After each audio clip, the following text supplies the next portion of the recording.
What is betrayal? Betrayal is broken trust. Betrayal means to reveal.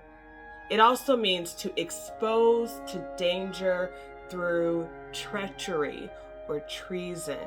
Betrayal is a serious offense, and it causes a lot of people pain. And the closer you are to a person, when that person has betrayed you, the impact of that betrayal is so gruesome and so deep and painful. To learn this key, I want you to keep watching. There's good stuff ahead. Hello, I am Myrna, and I am here to tell you that you can thrive after incest, trauma, and loss. I will help you thrive using inner healing, personal development, and high-impact life skills. Today, we're going to talk about overcoming betrayal. For people who have experienced a loss, and that loss is a result of the broken trust of somebody who has some kind of power with or over you, that betrayal is a real thing. For those of us who have experienced childhood trauma or incest, for sure, there is a betrayal at work. It's the betrayal of power. It's the betrayal of trust. That is what happens when you experience any type of emotional or sexual or physical abuse. And so it is something that just changes the nature of a person. That, you know, when you've gone through any significant trauma or loss or incest. And I want to acknowledge that, and I want to just send you lots of love and let you know that I am concerned about your pain. I want you to know that betrayal can be a bitter root in your life.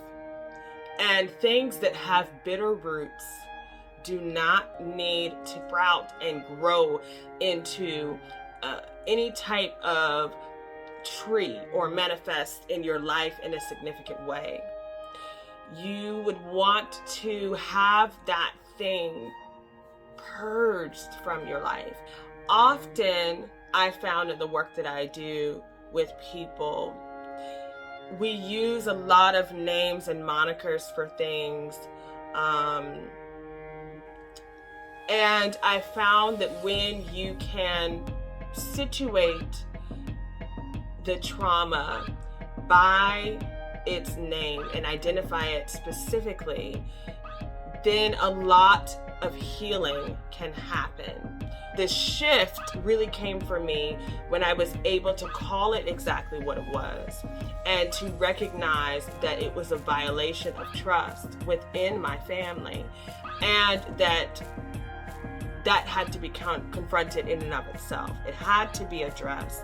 And for me, as a prophetic, spiritual woman, calling that thing out by its name and addressing it and confronting it by its name also helped with breaking cycles of abuse and cycles of pain.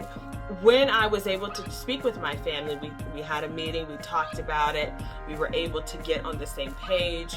There was some clarity, there was some healing that we were able to experience in that meeting. And even I feel there's continuing healing that is ongoing. In that meeting, I was able to learn of some of the cycles in the past and what has happened with other family members, and how devastating that was in prior generations. And so for me, in confronting it in this season and in this time, and bringing it to the surface, not having it within the shut doors of secrecy, of just trying to keep it within the family, but really us speaking about it and confronting it head on. That is when the power of secrecy and the power of silence was broken. And that is how cycles of trauma and cycles of betrayal can be stopped, halted. For me, that was such a satisfying thing, just to know that I was not going to subject myself or even my family as a whole to secrecy, silence, or betrayal. You know what I mean? I'm not going to allow the breaking of trust that was committed against me to be something that can continue within my bloodline, because now we're confronting it as a family. It is something that is clear and identified. And so as a family, we as a Christian family even can say, okay, this is not something that we're going to permit. We are going to pray against it. We're going to do what is necessary as a family to guard against it, and we will not allow this to continue. There are benefits to confrontation. It gives us the information that we need to pray, to prophesy, to position ourselves in having critical conversations for the future. You know, getting married and starting families. These are the types of conversations that need to be had so that we can confront and prevent any further cycles of betrayal from happening in our family or in our lives.